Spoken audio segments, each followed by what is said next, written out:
Welcome to video lectures of Power Engineering and Refrigeration for 5th semester diploma in Mechanical Engineering. I am Ritesh Arode from Department of Mechanical Engineering, NIT Polytechnic, Nagpur.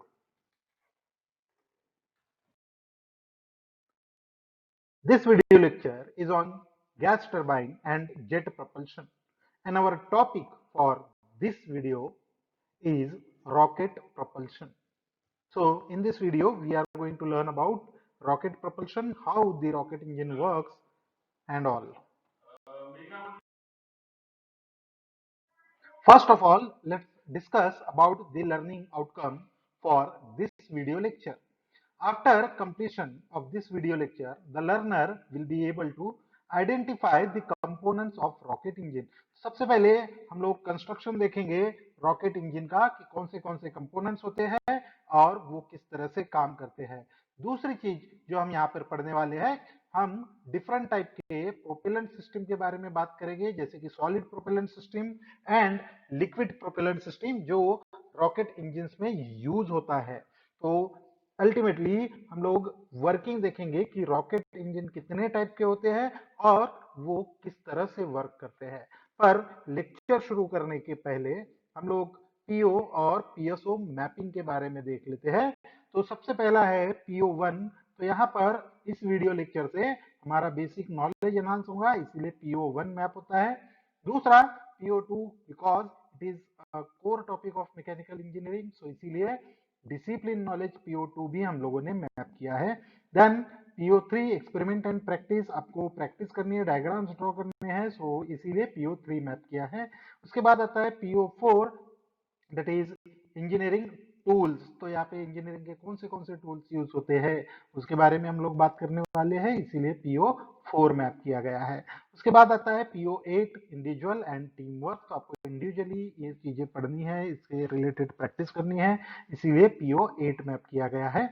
Then PO nine, communication. तो आपको explain करना आना चाहिए कि rocket engine किस तरह से काम करते हैं, रॉकेट प्रोपेलेंस propulsion system कैसे काम करता है, इसीलिए PO9।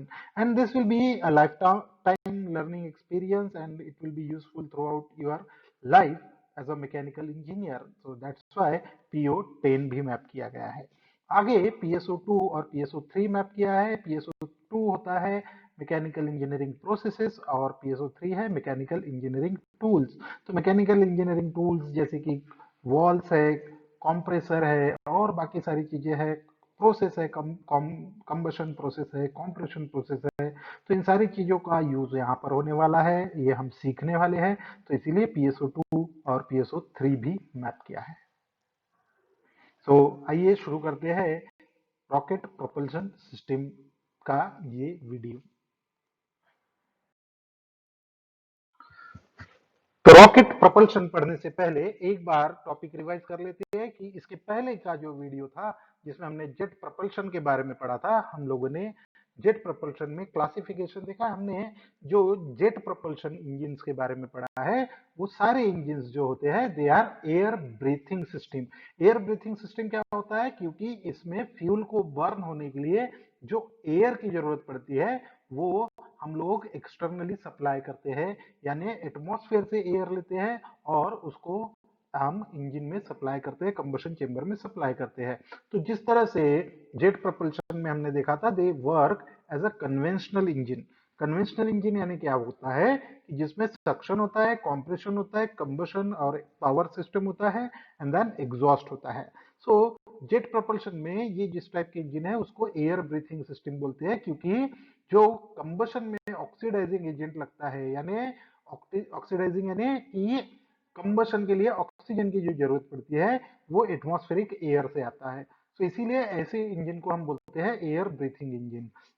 ये सारे जो इंजन है इसको डक्ट प्रोपल्शन भी बोलते हैं, क्योंकि जो प्रोपल्शन फोर्स है, जो थ्रस्ट है व्हीकल को चलाने के लिए, वो आता है फ्रॉम दी डक्ट, यानी एक नोजल रहती है जिससे हम लोग थ्रस्ट क्रिएट करते हैं। यहाँ के जो जेट इंजन होते हैं वो अपना जो फ्यूल है वो खुद कैरी करते करते हैं, और जो सराउंडिंग एयर होती है यानी एटमॉस्फेरिक एयर जो होती है, जिसको हम ऑक्सीडाइजर भी बोल सकते हैं, is used for combustion and thrust generation. तो कंबशन प्रोसेस बिना सराउंडिंग एयर के नहीं हो सकते। इसका यहाँ से हम लोग कंक्लूड ये कर सकते हैं कि जो एयर ब्रीथिंग सिस्टम होते हैं, they can not work in the vacuum, they always work in the atmosphere. So atmosphere जहाँ पे एयर है ऑलरेडी प्रेजेंट है, वहीं पर ये इंजन काम कर सकते हैं। देन इसमें क्या होता है, गैस टर्बाइन इंजन यूज होते हैं, और ये यूज किए जाते हैं एयरक्राफ्ट में। So this is the summary of the last lecture जो हमने पढ़ा था जेट प्रोपल्शन में। लेकिन अगर क्लासिफिकेशन देखें तो जेट प्रोपल्शन का दूसरा क्लासिफिकेशन जो हमने देखा था वो था रॉकेट प्रोपल्शन, या दूसरा जिसका नाम था नॉन एयर ब्रीथिंग इंजन, यानी ऐसे इंजन जो एयर को ब्रीथ नहीं करते, यानी सक्शन प्रोसेस वहां पर नहीं होती है, आपको अलग से एयर सप्लाई करने की जरूरत नहीं होती। अगर जेट प्रोपल्शन और रॉकेट प्रोपल्शन को कंपेयर किया जाए तो सिर्फ फ्यूल के बेसिस पे हम इसको कंपेयर कर सकते हैं। जैसे कि हमारे नॉर्मल जो फ्यूल्स होते हैं वो सारे इनफ्लेमेबल होते हैं। इनफ्लेमेबल मतलब कि अगर वो एयर के कांटेक्ट में आएंगे और उसको अगर आप स्पार्क या इग्नाइट करोगे तो वो बर्न होंगे। बट रॉकेट प्रोपल्शन में जो फ्यूल होते हैं वो कैसे फ्यूल होते हैं, उसके अंदर जो फ्यूल रहता है it also consist of oxygen component, यानी इसको जलाने के लिए अलग से एयर की जरूरत नहीं पड़ती, तो आपको अलग से एयर सप्लाई करने की जरूरत नहीं है। वो बर्न होने के लिए जो कैपेबिलिटी है वो खुद उसके अंदर होती है। तो ऐसे जो फ्यूल्स होते हैं उसको एक्सप्लोजिव फ्यूल्स बोलते हैं। तो एक्सप्लोजन जो एक्सप्लोजिव प्रॉपर्टी है, जो मटेरियल होते हैं, जो फ्यूल्स होते हैं, वो रॉकेट प्रोपल्शन में यूज होते हैं। सो बेसिक डिफरेंस क्या है कि रॉकेट प्रोपल्शन में क्या होगा, it carries own fuel and oxidiser. तो ये अपना फ्यूल भी लेके चलते हैं साथ में, और ऑक्सीडाइजर भी इसी के अंदर होता है, यानी ऑक्सीजन भी इनबिल्ट आपके रॉकेट इंजन के अंदर ही रहता है। तो सराउंडिंग से एयर सप्लाई करने की जरूरत नहीं होती। And then other expelled propellant to generate thrust. तो ये दोनों चीजें आपस में ही होती है, वो बर्न होती है, हॉट गैसेस जनरेट होती है, और फिर उसको हम लोग एक नोजल से पास करते हैं और थ्रस्ट क्रिएट करते हैं उस रॉकेट को चलाने के लिए। Then it can operate outside the earth atmosphere. देखिए हमको हमेशा पता है कि जो एयर है, सराउंडिंग एयर है, हमारे सिर्फ अर्थ के एटमॉस्फेयर में होती है। एक बार अर्थ के एटमॉस्फेयर के बाहर चले गए तो वहां पर होता है वैक्यूम, वहां पर कोई भी एटमॉस्फेरिक एयर का प्रेजेंस नहीं होता। तो इसीलिए जो हमारे जेट इंजन है वो अर्थ के अंदर ही काम करेंगे, अर्थ के एटमॉस्फेयर के बाहर काम नहीं करते हैं। पर हमें ऐसी चीजों की जरूरत है जो एटमॉस्फेयर के बाहर, अर्थ के एटमॉस्फेयर के बाहर भी काम कर सके, तो ऐसी जगह पर हम लोग रॉकेट प्रोपल्शन यूज कर सकते हैं। सो इसीलिए जो रॉकेट प्रोपल्शन के लॉन्च व्हीकल्स होते हैं, सैटेलाइट के लॉन्च व्हीकल, अपर स्टेज पे चलने वाले rockets, then earth orbiting satellites और इंटरप्लैनेटरी स्पेसक्राफ्ट जितने भी होते हैं, they all uses rocket propulsion system or a rocket engine. So this is the basic difference between the jet propulsion and rocket propulsion system. So this is a basic thing. So we are going to learn about the different types of rocket propulsion system which are used in our system. So first of all, the rocket propulsion. What is the rocket propulsion? It is basically similar to the thrust required for rocket propulsion is produced by the high velocity jets of gases passing through the nozzle.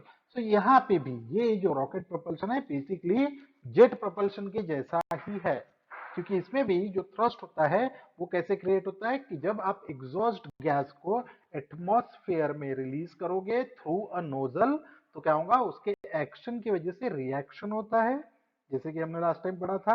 तो वो opposite direction में एक reactive force generate होता है जिसकी वजह से ये रॉकेट ऊपर जा रहा है। अगर यहाँ पे आप एनिमेशन देख रहे होंगे तो यहाँ ये नोजल से एक्शन हो रहा है, गैसेस बाहर आ रही है, इसीलिए रॉकेट ऊपर जा रहा है। So that is the similar work experience या वर्किंग ऑफ जेट प्रोपल्शन। तो दोनों की वर्किंग सेम रहती है। डिफरेंस कहां पर है? डिफरेंस है फ्यूल में। आपका जो फ्यूल और एयर का मिक्सचर है। एयर अलग से सप्लाई करते हैं हम लोग जेट प्रोपल्शन में और उसको फ्यूल के साथ मिक्स करते हैं। पर यहाँ पर एयर और ऑक्सीडाइजर यानी फ्यूल, आपका जो ऑक्सीडाइजर है, फ्यूल है, ऑक्सीजन है, वो ऑलरेडी रॉकेट के इंजन में साथ में ही होता है। तो अलग से एयर आप यहाँ पे सक नहीं कर सकते, सप्लाई नहीं कर सकते, उसकी जरूरत नहीं पड़ती है। Then it can function in vacuum. The biggest difference between rocket and the jet propulsion is कि आपका जो जेट प्रोपल्शन है उसको सराउंडिंग एयर की जरूरत नहीं पड़ती, इसीलिए वो वैक्यूम में भी काम कर सकता है। So this is the basics of rocket propulsion system.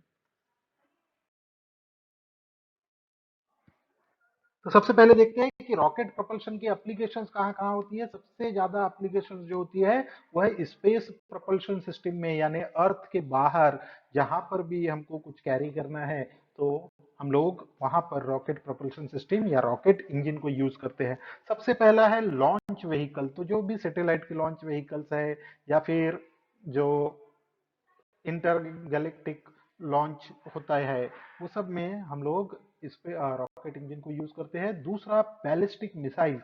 तो जितने भी मिसाइल्स के सिस्टम्स होते हैं जो लॉन्ग रेंज मिसाइल्स होती है, they use the rocket engine. Then earth orbiting satellites जो होते हैं उनमें भी हम रॉकेट इंजन यूज करते हैं।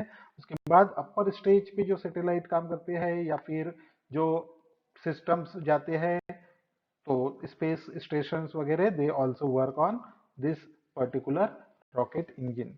देन इंटरप्लानिटरी स्पेसक्राफ्ट फ्रॉम, जैसे एक प्लैनेट से दूसरे प्लैनेट पे जो स्पेसक्राफ्ट ट्रैवल करते हैं, they also use the rocket propulsion system. और इसमें बहुत सारी चीजें होती है कि आप एक तो ट्रैवल करने के लिए यूज कर सकते हो, डायरेक्शन कंट्रोल के लिए यूज करते हैं। सो डिफरेंट डिफरेंट टाइप के डिफरेंट डिफरेंट टाइप्स के रॉकेट इंजन हम लोग यूज कर सकते हैं। तो ये रॉकेट इंजन की एक स्पेशलिटी होती है कि ये वैक्यूम में भी काम करता है, सराउंडिंग एयर की जरूरत नहीं पड़ती है। इसीलिए जितने भी स्पेस प्रोग्राम होते हैं वहां पर हम लोग रॉकेट इंजन ही यूज करते हैं। देन मैन्ड स्पेस फ्लाइट जो होती है उसमें भी यही यूज होता है। तो दैट इज नथिंग बट हमने जो अभी डिस्कस किया उसी में ये पॉइंट भी आ जाता है। Then comes to the classification of rocket engine.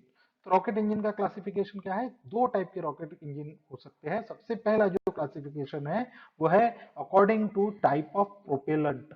यानी प्रोपेलेंट्स क्या है, जो फ्यूल हम कौन सा यूज कर रहे हैं।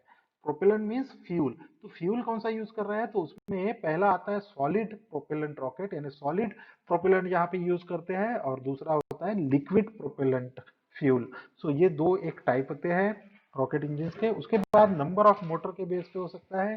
सिंगल स्टेज रॉकेट होता है and next is multi stage rocket. Single stage rocket generally missiles वगैरह में यूज किया जाता है कि एक बार जो शुरू हुआ तो वो पूरा खत्म होने तक काम करेगा। और मल्टी स्टेज रॉकेट कैसा होता है कि उसमें नंबर ऑफ स्टेजेस होती है। जैसे कि हम सैटेलाइट जब लॉन्च करते हैं तो उसके अंदर नंबर ऑफ रॉकेट्स लगी हुई होती है। पहली जो प्रोसेस रहती है कि वो सैटेलाइट को या उस व्हीकल को अर्थ के एटमॉस्फेयर से निकालने के लिए अलग मोटर रहती है, फिर दूसरी मोटर शुरू होती है, तो वो मल्टी स्टेज रॉकेट्स होते हैं। Now let's start with the solid propellant system. तो जैसा कि नाम लिखा हुआ है सॉलिड प्रोपेलेंट सिस्टम, तो इसमें जो फ्यूल यूज होने वाला है वो कैसा रहेगा, सॉलिड फॉर्म में रहेगा।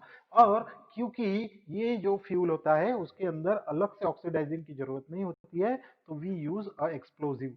जैसे कि आपने देखा होगा कि जो फटाके होते हैं, जो एक्सप्लोजिव होते हैं फटाकों में, उसको जलाने के लिए अलग से एयर की जरूरत नहीं पड़ती है। तो वो फ्यूल के अंदर ही वो सॉलिड मटेरियल होता है जो विस्फोटक पदार्थ होता है, तो उसी के अंदर में एयर भी होती है, उसको अलग से एयर की जरूरत नहीं होती है। आप उसको इग्नाइट करोगे तो वो इजीली जल जाएगा। सो यहाँ पर भी दो बेसिक सिस्टम होते हैं। सबसे पहला होता है रेस्ट्रिक्टेड बर्निंग। रेस्ट्रिक्टेड बर्निंग में क्या होता है कि आपके पास ये जो प्रोपेलेंट चार्ज यहाँ पे दिखाई दे रहा है वो पूरी तरह से भरा हुआ रहता है और एक कंबशन चेम्बर के अंदर ये सारी चीजें भरी हुई रहती है। एंड देन यहाँ पर हमारे पास एक एग्जॉस्ट नोजल होती है। अब इसको अगर आपने बर्न करना शुरू किया तो क्या होगा, यहाँ पे एक इग्नाइटर रहेगा। जैसे कोई फटाका होता है तो उसको आपने एक बार बर्न किया तो वो कब तक बर्न होता है, जब तक कि उसके अंदर का पूरा मटेरियल जो फ्यूल है, जो बारूद है, वो खत्म नहीं होता तब तक वो बर्न होगा। तो सेम यहाँ पर भी होता है, लेकिन ये बर्निंग कैसे होगी, ये एक साइड में आपने इसको बर्न किया तो ये धीरे धीरे बर्न होते जाएगा और ये तब तक बर्न होगा जब तक कि ये आखिरी एंड तक नहीं पहुंचता। तो ये होता है रिस्ट्रिक्टेड बर्निंग। क्यों बर्निंग रिस्ट्रिक्टेड क्यों है, क्योंकि ये एक ही एंड से बर्न होगा, यहाँ से बर्निंग शुरू होगी और वो धीरे धीरे धीरे धीरे आखिरी तक जाएगी, यानी दूसरे एंड से बर्निंग शुरू नहीं हो सकती। तो इसका कंस्ट्रक्शन इस साइड से होता है कि इसको एक ही टाइप से हम बर्निंग करते हैं। इस टाइप की जो बर्निंग है उसको सिगारेट बर्निंग भी बोल सकते हैं हम लोग।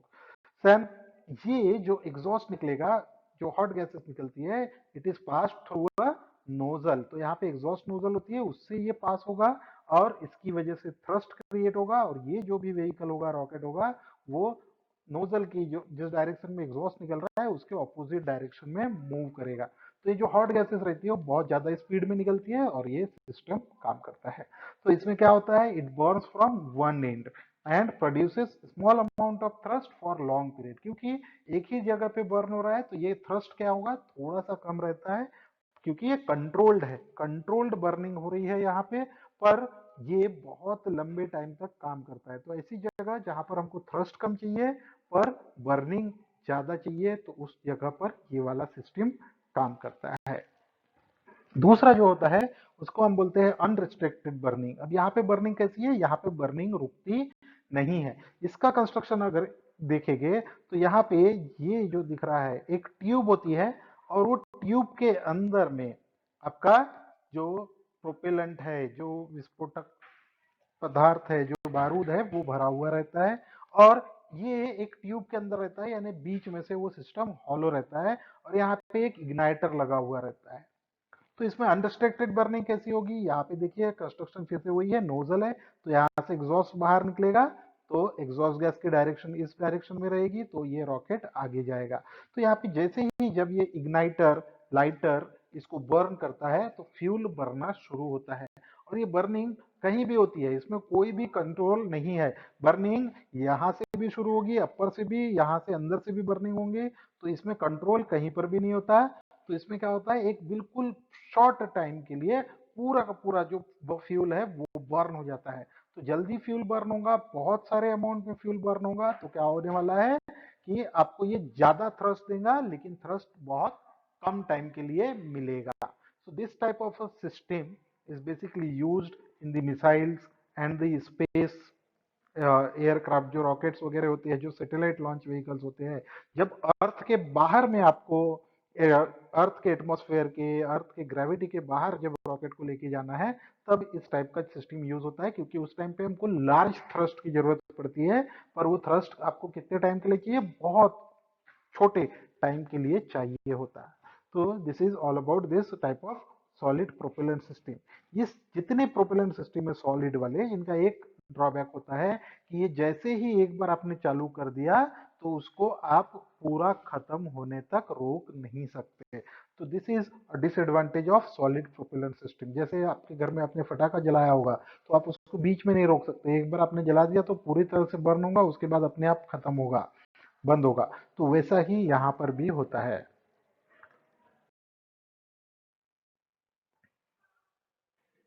आगे देख लेते हैं कि सॉलिड प्रोपेलेंट के एडवांटेजेस क्या है। तो सबसे पहला एडवांटेज क्या है, solid propellant rockets are much easier to store and handle than liquid propellant rockets.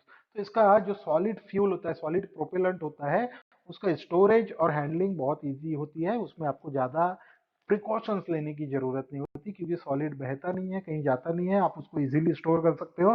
तो जो सिस्टम बनता है वो ज्यादा एक्सपेंसिव नहीं होता। दूसरा, high propellant density makes the compact size as well.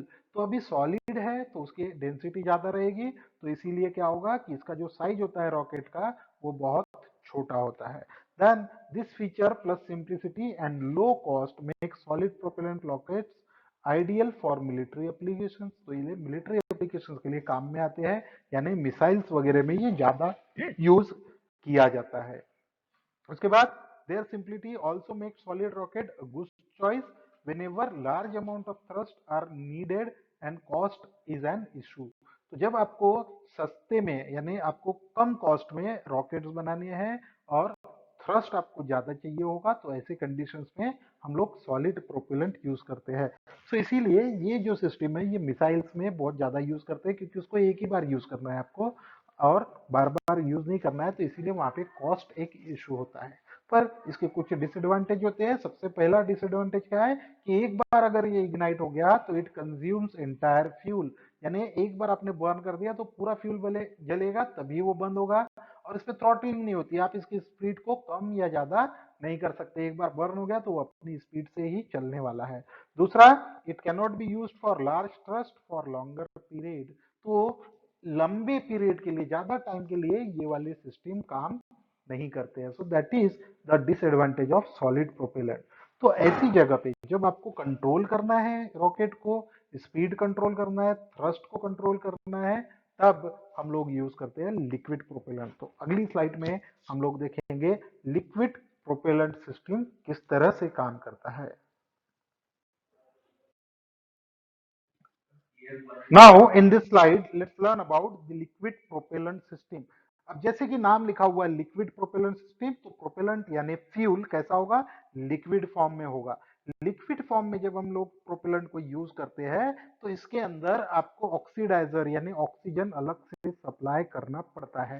तो लिक्विड प्रोपेलेंट जो होता है वो जनरली कॉमनली जो यूज किया जाने वाला फ्लूइड है वो है हाइड्रोजन। तो hydrogen used as a fuel या liquid propellant in rockets. And इसके साथ में एक दूसरा टैंक होता है जो होता है ऑक्सीजन का टैंक। सो ऑक्सीडाइजर टैंक यानी ऑक्सीजन टैंक अलग से प्रोवाइड किया जाता है। तो इसमें भी दो टाइप के सिस्टम होते हैं। पहला होता है प्रेशर फीड, यानी फीडिंग कैसे हो रहा है, प्रेशर से फीड हो रहा है अपने आप। तो यहाँ पे देखिए कंपोनेंट किस तरह से होते हैं। तो सबसे पहली चीज क्या है कि यहाँ पे दो सेपरेट टैंक होंगे, एक ऑक्सीजन ऑक्सीडाइजर टैंक होगा यानी ऑक्सीजन टैंक होगा, और दूसरा होगा फ्यूल टैंक यानी जिसमें हाइड्रोजन लिक्विड हाइड्रोजन भरा हुआ रहेगा।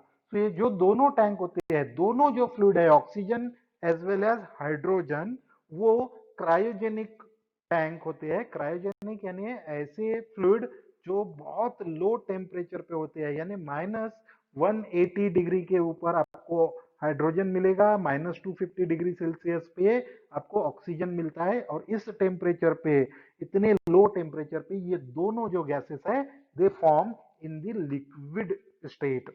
तो ये दोनों यहाँ पर सप्लाई किए हुए रहते हैं। तो अलग अलग टैंक होते हैं जहाँ पे हम इन दोनों को अरेंज करके रखते हैं।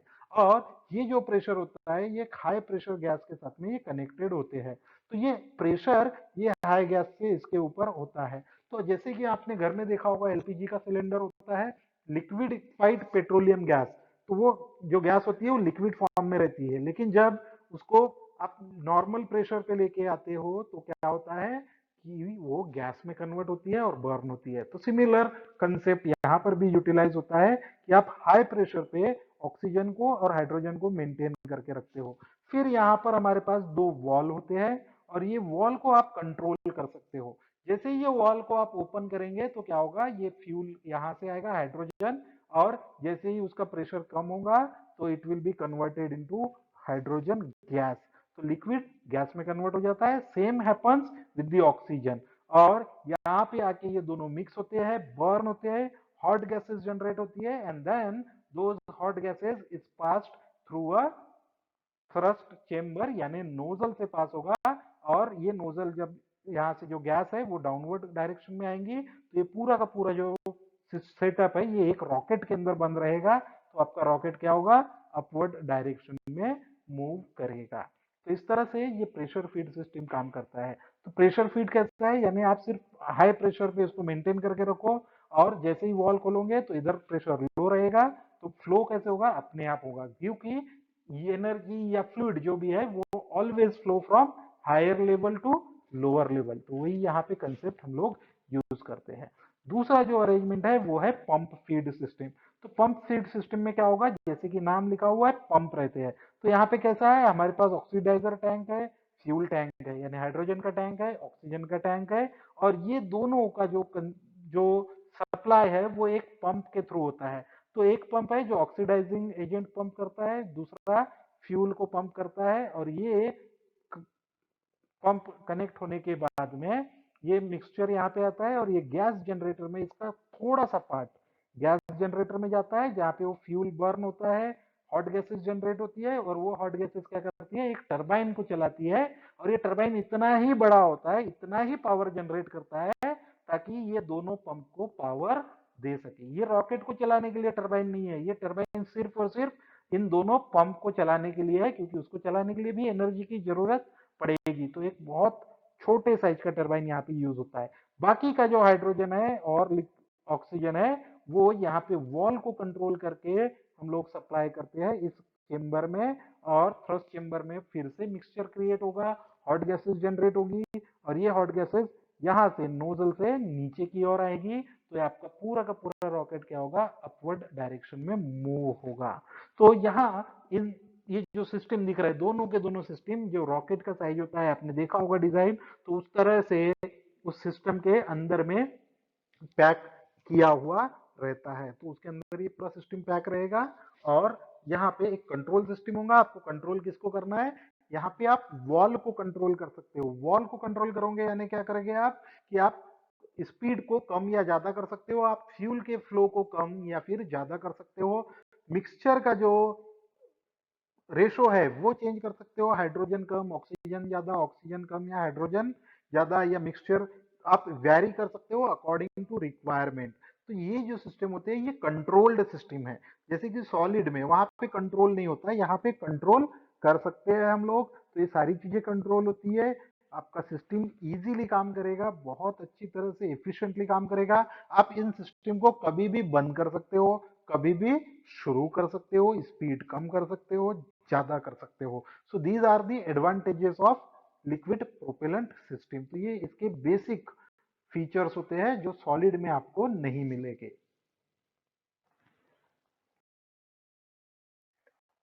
Then in the end, let's discuss about the advantages of liquid propellant system. तो सबसे पहला क्या है, liquid propulsion have higher specific thrust, यानी साइज के हिसाब से जो थ्रस्ट क्रिएट करने की कैपेसिटी है वो लिक्विड प्रोपेलेंट सिस्टम में ज्यादा होती है, यानी साइज छोटा रहेगा और थ्रस्ट ज्यादा क्रिएट होगा, जबकि सॉलिड में ऐसा कुछ नहीं होता।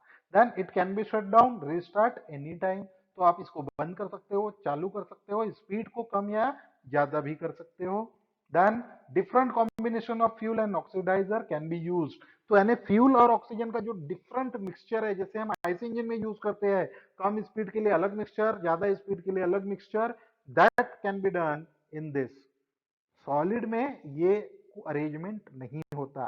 So different mixture of fuel and oxygen can be used. Then thrust can be adjusted, आपको थ्रस्ट एडजस्ट करना है, आपको ज्यादा पावर चाहिए तो आप ज्यादा फ्यूल और एयर के मिक्सचर को वेरी कीजिए, आपको थ्रस्ट कम चाहिए तो आप फ्यूल और ऑक्सीजन का मिक्सचर को वेरी कर सकते हैं।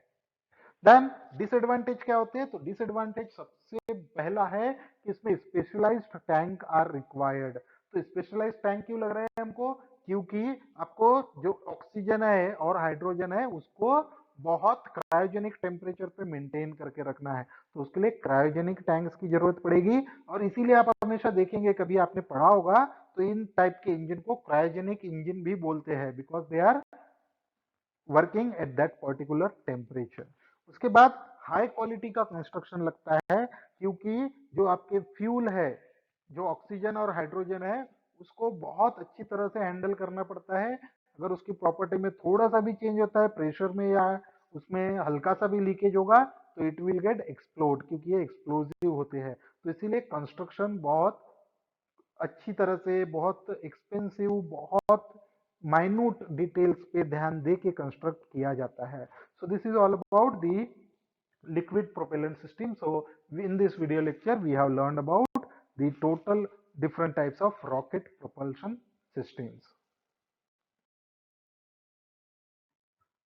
Now in the end, let's discuss about the summary of this video lecture. So इस video lecture में सबसे पहले हम लोगों ने कंपेयर किया था जेट प्रपल्शन को रॉकेट प्रपल्शन के साथ में, क्या होता है, कहाँ यूज होता है, किस तरह के फ्यूल यूज होते हैं, वो हम लोगों ने कंपेयर किया है।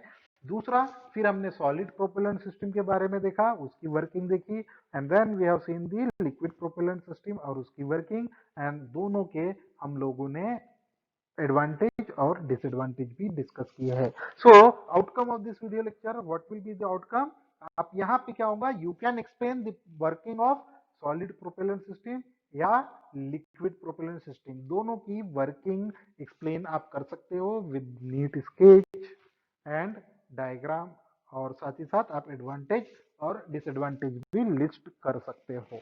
तो आगे देख लेते हैं कि हमने क्या क्या पीओ और पीएसओ एड्रेस किए हैं यहाँ पे। तो सबसे पहले पीओ 1 हमने एड्रेस किया जो कि था बेसिक नॉलेज। तो हमारा बेसिक नॉलेज बड़ा है कि इन्फ्लेमेबिलिटी क्या होती है, एक्सप्लोजिवनेस क्या होती है, ये सारी चीजें हमने पढ़ी थी। डिसिप्लिन नॉलेज हमने कंस्ट्रक्शन देखा है, तो डिसिप्लिन नॉलेज आपका इंप्रूव हुआ है। उसके बाद एक्सपेरिमेंट एंड प्रैक्टिस, आपको डायग्राम की प्रैक्टिस करनी है, तो आपकी प्रैक्टिस यहाँ पे कर रहे हैं, इसलिए PO3 मैप किया। इंजीनियरिंग टूल्स हमने यहाँ पे यूज किया, तो PO4 मैप किया है। उसके बाद individual and team work PO8 map किया था, वो एड्रेस हुआ।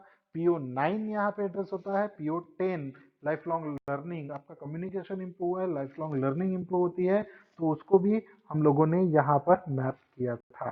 Then comes to the PSO2 and PSO3, that is mechanical engineering process discuss की, और mechanical engineering tools and equipment को भी हमने यहाँ पे मैप किया था। तो PSO2 और PSO3 भी हम लोगों ने मैप किया है।